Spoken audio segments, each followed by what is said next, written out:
স্বামী স্ত্রীকে চিনবে না, স্ত্রী স্বামীকে দেখে পালিয়ে যাবে, বন্ধু বন্ধুরে চিনবে না, পীর সাহেব মুরিদরে চিনবে না, মুরিদ পীর সাহেবরে চিনবে না, দলের কর্মী তার নেতারা চিনবে না, নেতা তার কর্মীরা চিনবে না, বন্ধু বন্ধুরে দেখে পালাবে।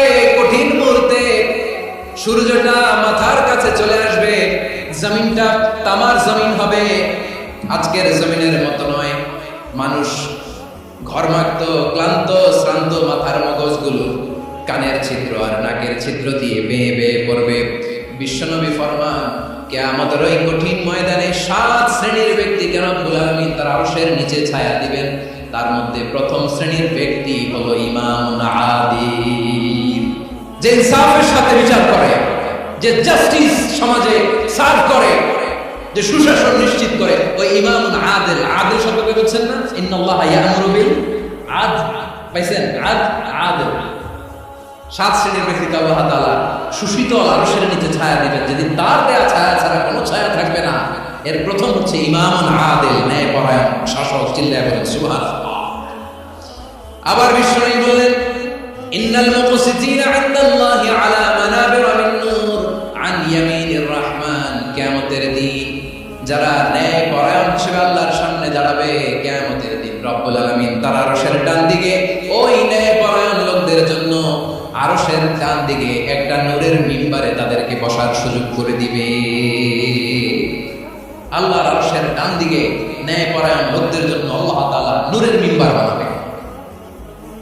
চারটেখানে কথা মনে করেছেন? আল আদাল, জাস্টিস, ইন্নাল্লাহা ইয়া'মুরু বিল আদল। আল্লাহ তাআলা এই আদালতের নির্দেশনা দেন, সুবিচার, সুশাসন। প্রিয় ভাইরা, এটা আমরা বাংলাদেশে চাই কি চাই না? এই যে অরাজকতা, এই যে অন্যায়, এই যে জুলুম, এই যে ইনকনসিস্টেন্সি সমাজের অসঙ্গতির প্রধান কারণ জাস্টিস নাই, সুবিচার নাই, সুশাসন নাই। শেষবারের মতো আওয়াজ করে বলেন তো, আমরা বাংলাদেশে আদল চাই কি চাই না? তাহলে প্রথম নির্দেশনা শেষ। আল্লাহ তাআলা তোমাদেরকে আদলের আদেশ দেন। এরপর আল্লাহ বলেন, আমি তোমাদেরকে ইহসানের আদেশ দেই। ইন্নাল্লাহা ইয়া'মুরু বিল আদলি ওয়াল ইহসান। আমি তোমাদেরকে যেমনি আদলের নির্দেশনা দেই, তেমনি ভাবে তোমাদেরকে ইহসানের নির্দেশনা দেই।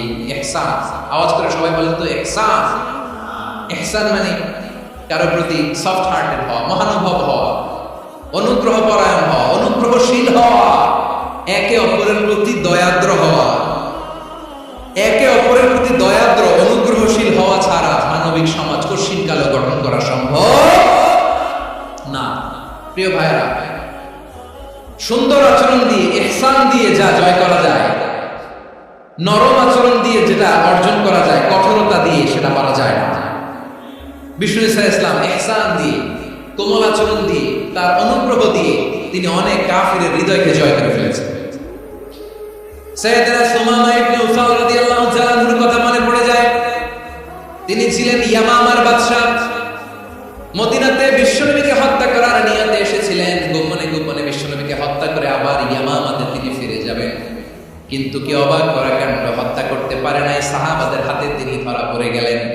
সাইয়েদনা সুমামা ইবনে উসাল রাদিয়াল্লাহু তাআলা আনহু হত্যার নিয়তে আসলেন, কিন্তু হত্যা করতে পারলেন না। সাহাবারা ওনাকে ধরে ফেললেন, ধরে মসজিদে নববীর পিলারের মধ্যে বেঁধে রাখলেন। সুমামা ইবনে উসাল সিরাত থেকে শুনলেন, সিরাত থেকে শোনাচ্ছে রাদিয়াল্লাহু তাআলা। ইয়ামামার অধিপতি ছিলেন, বিশ্বনবীকে হত্যার জন্য আসছেন, ধরা পড়ে গেছে, তাকে মসজিদে নববীতে বেঁধে রাখছে। তার মানে বন্দী। তো এখন স্ট্যাটাস কি? বন্দী, ক্যাপ্টিভ। বিষ্ণু ঈসা ইসলাম সাহাবাদেরকে বললেন, তার খোঁজ খবর নিও, সুমামা ইবনে উসালের খোঁজ খবর নিও। সাহাবা বললেন, ইয়া রাসূলুল্লাহ, আপনাকে হত্যা করতে এসেছে, তার তো কঠিন ক্যাপিটাল পানিশমেন্ট হওয়া দরকার, কঠিন শাস্তি হওয়া দরকার। বিষ্ণু বললেন, না, আমি যেটা জানি তোমরা সেটা জানো না, তোমরা সুমামার সাথে ভালো আচরণ করো। বিশ্বনবী সুমামার কাছে গেলেন। প্রথম দিন যে তিনি কালেমার দাওয়াত দিলেন, ঈমানের দাওয়াত দিলেন, ইসলামের দাওয়াত দিলেন, রিসালাতের দাওয়াত দিলেন, আখিরাতের দাওয়াত দিলেন। পরের দিন যে বিশ্বনবী সালাতের দাওয়াত দিলেন, যাকাতের দাওয়াত দিলেন, ইসলাম কি, কিভাবে, কেমন করে পালন করতে হয়, চমৎকার আর্টিকুলেট করতে শুরু করলেন। তন্ময় হয়ে সুমামা ইবনে উসাল রাদিয়াল্লাহু তাআলা বিশ্বনবীর কথাগুলো শুনতে আরম্ভ করলো। একদিন নয়, 2 দিন নয়, টানা 3 দিন বিশ্বনবী সুমামার কাছে ইসলামকে প্রেজেন্ট করেছেন, উপস্থাপন করেছেন। আওয়াজ করে বলেন কয় দিন? 3 দিন। 3 দিন মসজিদে নববীতে বাধা। আর সাহাবীদেরকে বললেন তার খোঁজ খবর নিও, তোমরা যে রুটি বানাও এর মধ্যে সবচেয়ে ভালো আটার রুটিটা তারে দিও, সবচেয়ে রিফাইন্ড খেজুর যেটা পিওর খেজুর এটা তারে দিও। আর বিশ্বনবী নিজের ওট থেকে দুধ দহন করে ওনার বাড়ির এক কর্মচারীকে বলেছেন দুধ দহন করে সুমামার জন্য নিয়েছে। সুবহানাল্লাহ পড়বেন না? সবাই তো অবাক, ইয়ামামা থেকে আসছে নবীকে হত্যা করতে, বিশ্বনবী দেখে তারে জামায়াত করে। 1 দিন নয়, 2 দিন নয়, টানা 3 দিন বিশ্বনবী এভাবে সুমামার কাছে যে ইসলামকে প্রেজেন্ট করতে আরম্ভ করলেন, ইসলামকে উপস্থাপন করতে শুরু করলেন। আর তাকে চমৎকার এন্টারটেইনমেন্ট আপ্যায়ন দিতে আরম্ভ করলেন। টানা 3 দিন যখন ইসলামের দ্য বিউটিস অফ ইসলাম, ইসলামের সুমহান বাণী সৌন্দর্য তার কাছে উপস্থাপন শেষ, তাকে আপ্যায়ন শেষ, বিষ্ণুনবী বললেন সাহাবাদেরকে যাও এবার সুমামার হাতের পায়ের রশি দুটো খুলে দাও। সাহাবারা তর্ক জুড়ে দিলেন, লা ইয়া রাসূলুল্লাহ, এটা করবেন না তো, ভয়ঙ্কর ভয়ঙ্কর খুনি, কি জানি কি হয়ে যায়। বিষ্ণুনবী বললেন না, তার হাতে পায়ের রশি দুটো খুলে দাও। সাহাবারা বিষ্ণুনবীর কথা মতো তার হাতে পায়ের রশিগুলো খুলে দিল। সুমামা মুহূর্তের মধ্যে মসজিদে নববী থেকে বের হয়, ইয়ামামায় ফিরে না যে মসজিদে নববীর পাশে একটা খেজুর বাগান ছিল সেখানে চলে গেলেন। সেখানে একটা ছোট্ট কুয়া ছিল, কুয়ার পানি দিয়ে তিনি গোসল করলেন। সুবহানাল্লাহ পড়েন। কুয়ার পানি দিয়ে গোসল করে মসজিদে নববীর সামনে এসে বিশ্বনবী এবং সাহাবাদের সামনে দাঁড়িয়ে সাব্বাবা উঁচু করে বললেন, আশহাদু আল্লা ইলাহা ইল্লাল্লাহ ওয়া আশহাদু আন্না মুহাম্মাদান আবদুহু ওয়া রাসূলুহু। আমি সাক্ষ্য দিচ্ছি আল্লাহ ছাড়া কোনো ইলাহ নাই, আর মুহাম্মদ আল্লাহ তাআলার প্রেরিত বান্দা এবং রাসূল। প্রিয় ভাইরা, ইহসান দিয়ে যা জয় করা যায়, কঠোরতা দিয়ে সেটা কঠিনকালেও জয় করা যায় না। আওয়াজ করে বলেন ঠিক কি না? এবার সুমামা দাঁড়িয়ে বলে, ওগো নবী, আমি তো কালিমা পড়ে মুসলমান হয়ে গেলাম, এবার শোনেন, এই মুহূর্তের আগে আপনার চেহারার চাইতে নিকৃষ্ট কোনো চেহারা আমার কাছে ছিল না, কিন্তু শাহাদা পাঠ করার পরে আপনার চেহারার চাইতে উত্তম শ্রেষ্ঠ কোনো চেহারা আমার কাছে আর নাই। ও নবী, আজকের দিনের আগে ইসলাম ধর্মের চেয়ে নিকৃষ্ট অপছন্দনীয় কোনো ধর্ম আমার কাছে ছিল না, কিন্তু এই মুহূর্ত থেকে ইসলামের যে সেরা শ্রেষ্ঠ পছন্দনীয় কোনো ধর্ম আমার কাছে নাই। নবী গো, আজকের দিনের আগে মদিনার চাইতে অপছন্দনীয় নিকৃষ্ট কোনো শহর আমার কাছে ছিল না, কিন্তু এই মুহূর্তের পর থেকে মদিনার চাইতে কোনো শ্রেষ্ঠ শহর আমার জানা নাই। সে ছিল গমের বড় ডিলার, গম বেচত। কি বেচত? তার গম কিনে মক্কার লোকেরা রুটি খাইত। সে ঘোষণা দিল, আজকে থেকে মক্কাবাসীদের জন্য সব গম আমি হারাম করে দিলাম, মক্কাবাসী এখন না খেয়ে মরে। সুবহানাল্লাহ পড়বেন না? মক্কাবাসী বিশ্বনবীর কাছে আসলেন, এসে বললেন, মুহাম্মদ, আমরা তো তোমার ভাই, তোমার চাচা, তোমার ভাতিজা, তোমার আত্মীয়, তুমি সুমামারে বলো সে যেন আবার গমের সাপ্লাই মক্কার জন্য অনুমতি দিয়ে দেয়। বিশ্বনবীর অনুমতি ক্রমে সুমামা আবার মক্কাতে গম পাঠাতে শুরু করলো। পড়েন সুবহানাল্লাহ। ইহসান, ইহসান দিয়ে আপনি যেটা জয় করতে পারবেন, you can win the heart of your enemies. ইহসান দিয়ে আপনি আপনার শত্রুর হৃদয়কে জয় করতে পারবেন। এজন্য আল্লাহ বললেন, ওয়া আনফিকু ফি সাবিলিল্লাহি ওয়া লা তুলকু বিআইদিকুম ইলা তাহলুকা ওয়া আহসিনু ইন্নাল্লাহা ইউহিব্বুল মুহসিনিন। তোমরা আল্লাহর রাস্তায় দান করবে আর নিজেরা নিজেদেরকে ধ্বংসের হাতে ঠেলে দিও না। তোমরা একে অপরের প্রতি ইহসান করবে, কারণ ইহসানকারীদেরকে আল্লাহ বড় ভালোবাসে। সুবহানাল্লাহ পড়ে। আবার সূরা রহমান আল্লাহ বললেন, হাল জাযাউল ইহসানি ইল্লাল ইহসান ফাবিআইয়ি আলা, সবাই পড়েন, ফাবিআইয়ি আলাই রাব্বিকুমা তুকাযযিবান। ইহসানের প্রতিদান হিসেবে ইহসানি হয়। বিশ্বনবী সুমামার প্রতি যেমন ইহসান করেছেন, সুমামাও ঠিক তেমন ইহসান ফিরিয়ে দিয়েছে। ঠিক কিনা বলেন? তাহলে 1 নম্বরে হচ্ছে আদ, ন্যায় বিচার। 2 নম্বরে সবাই বলে ইহসান, সদাচর। ইহসান 2 ধরনের প্রিয় ভাই, ইহসান ফিল ইবাদা, ইহসান ফিল মুআমালা। ইহসান ফিল ইবাদা হচ্ছে একাগ্র অনুভবে ইবাদতে ডুব দেওয়া, এর নাম ইবাদতের ইহসান। সুবহানাল্লাহ। বিশ্বনবী বলেন, ইহসান মানে কি জানো নাকি? হাদিসে জিবরিলে সাইয়েদনা জিবরিল আলাইহিস সালাম বিশ্বনবীকে বললেন, আখবিরনি আনিল ইহসান নবী আমাদেরকে বলেন ইহসান মানে কি। বিশ্বনবী বললেন আনতা আবুদাল্লাহা কাআন্নাকা তারাহু ফাইন লাম তাকুন তারাহু ফাইন্নাহু ইয়ারাক। ইহসান মানে হলো এমন ভাবে তুমি আল্লাহর সামনে নিজেকে উজাড় করে ইবাদত করবে, তুমি ভাববে তুমি আল্লাহকে দেখতে পাচ্ছ। আর এটা যদি ভাবা তোমার জন্য কঠিন হয়ে যায়, অন্তত এতটুকু তুমি ভাববা যে আল্লাহ তোমাকে দেখতে পাচ্ছেন। ঠিক কিনা বলেন? এটা দেখে কে? এই বিশ্বাস হৃদয়ের মধ্যে আছে? নামাজে যখন দাঁড়ান এই ফিলিংসটা আনা যাবে?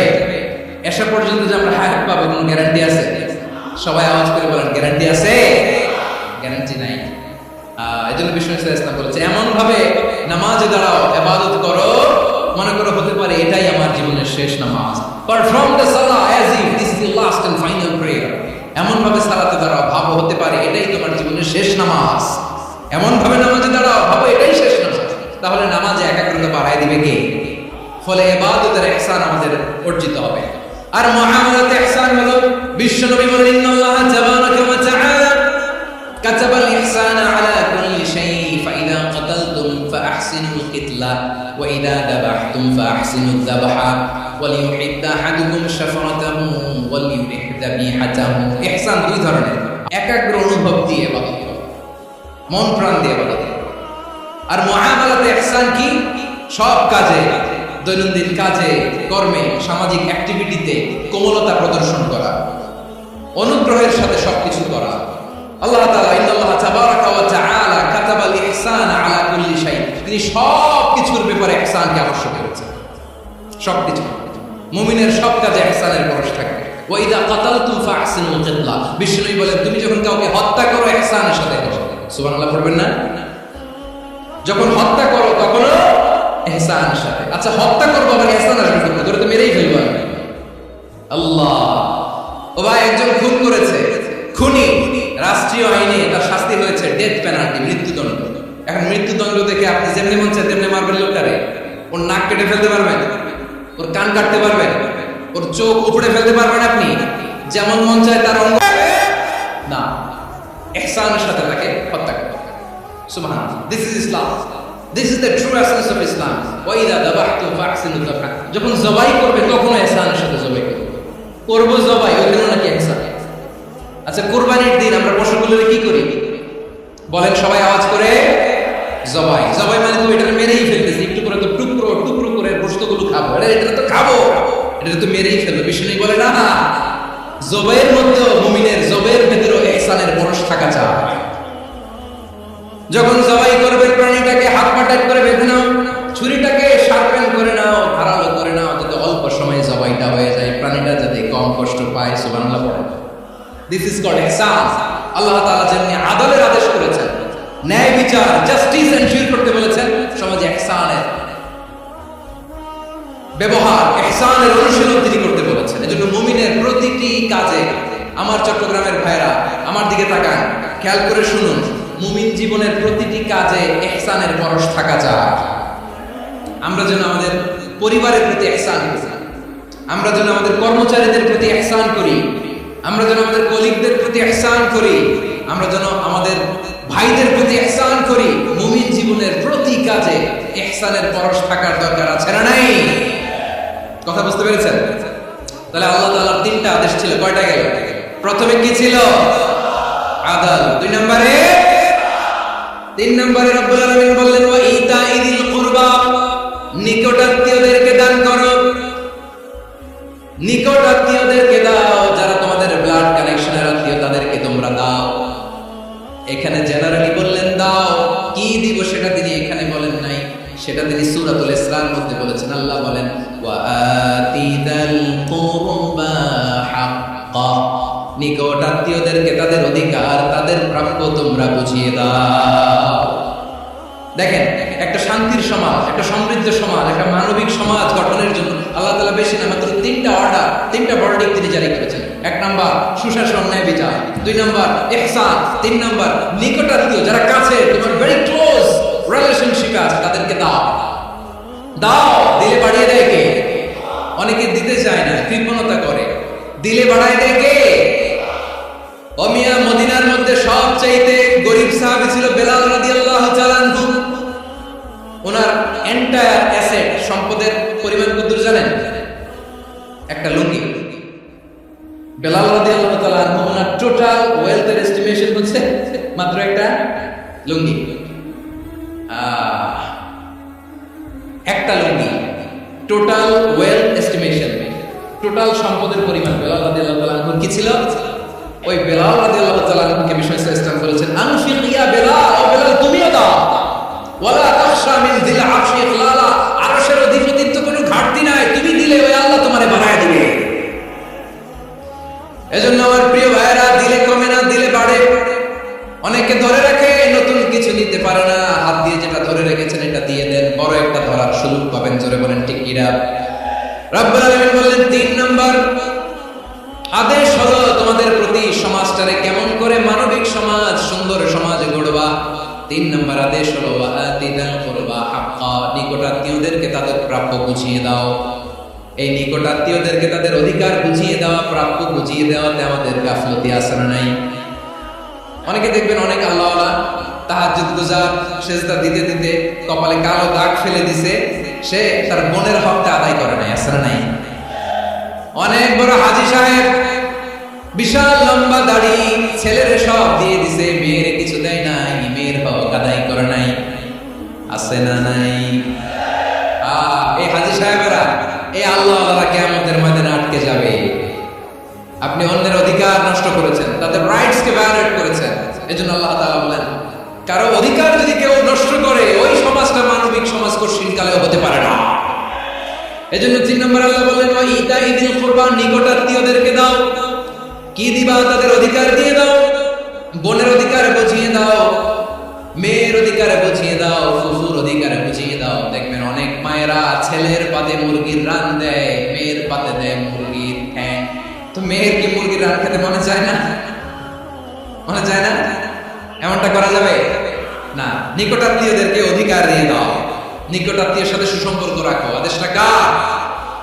এজন্য প্রিয় ভাইয়েরা, জীবনে যদি বারাকা অর্জন করতে চান, নিকটাত্মীয়দের সাথে সুসম্পর্ক রাখতে হবে, তাদের জন্য উপহার পাঠাতে হবে। বিশ্বনবী বলেন, লা ইয়াদখুলুল জান্নাতা কাতে, যে ব্যক্তি আত্মীয়তার সম্পর্ককে ছিন্ন করে দেয়, সে কঠিন কালেও আল্লাহর জান্নাতে ঢুকবে না। আপনি কি এটা সহজ হাদিস মনে করছেন? এটা সহজ কথা। আপনি ভাবছেন আপনার নামাজ আপনারে বাঁচাতে পারবে, আপনার রোজা বাঁচাতে পারবে, আপনার তাহাজ্জুদ আপনারে বাঁচাতে পারবে? অধিকার নষ্ট করলে কিছুই আপনারে বাঁচাতে পারবে না। এজন্য নিকট আত্মীয়দেরকে দিতে হবে বেশি বেশি। বিশ্বনবী বলেন, ইন্নাস সাদাকাতা আলাল মিসকিনি সাদাকা ওয়া আলা যির রাহিমি ইসনাতান সাদাকাতুন ওয়া সিলা। মিসকিনদের দান করলে শুধু দানের সওয়াব হয়, নিকট আত্মীয়কে দান করলে দুইটার সওয়াব হয়, সাদাকার সওয়াব হয়, আবার আত্মীয়তার বন্ধন অটুট রাখার সওয়াব হয়ে যায়। আবার বিশ্বনবী বলেন, মান সাররাহু আইয়ুবসাতা লাহু ফি রিজকিহি ওয়া ইনসালাহু ফি আসারিহি ফালইয়াসিল রাহিমা। যে ব্যক্তি তার রিজিকের প্রশস্ততা চায় আর হায়াতে বরকত চায়, সে যেন তার আত্মীয়ের সাথে সুসম্পর্ক রাখে। আমাদের রিজিক বাড়ুক, এটা আমরা চাই কি চাই না? সবাই চান। হ্যাঁ, আমাদের রিজিকে প্রশস্ততা আসুক, চাই কি চাই না? আমাদের হায়াতে বরকত আসুক, আমরা চাই কি চাই না? এই দুইটা যদি চান, তাহলে নিকট আত্মীয়দের সাথে সুসম্পর্ক রাখতে পারবেন। তাহলে সমাজটারে মানবিক সমাজ বানায় দিবে কে? 3টা আদেশ চলে গেল। 1 নম্বরে কি ছিল? 2 নম্বরে, 3 নম্বরে নিকট আত্মীয়দেরকে দান।